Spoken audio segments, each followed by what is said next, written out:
एक महत्वाची बातमी, अजित पवार गटात रुपाली ठोंबरे त्रस्त आहेत असं सुषमा अंधारे यांनी म्हटलंय। रुपाली ठोंबरे यांना सांगितलंय निर्णय घेण्याची हीच ती वेळ, तर सुषमा अंधारे यांनी दिलेल्या आभारी असं रुपाली ठोंबरे म्हणाल्या। सुषमा अंधारे माझ्या मैत्रीण, मात्र माझा अजितदादांच्या नेतृत्वावर विश्वास आहे असं ठोंबरेंनी म्हटलंय।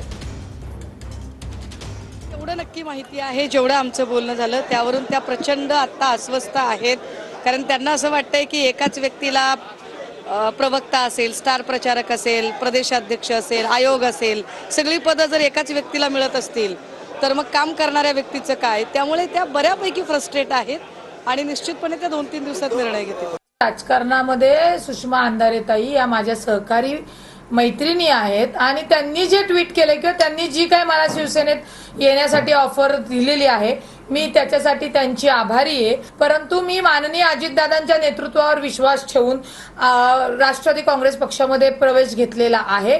नक्कीच अजितदादांच्या नेतृत्वामध्ये येणाऱ्या काळामध्ये सिद्ध होईल ते की काय मुस्कटदाबी माझी होतीये नाही होते, आणि जर ती असेल तर मी स्वतः येऊन तुमच्या मीडियासमोर सांगू शकेल।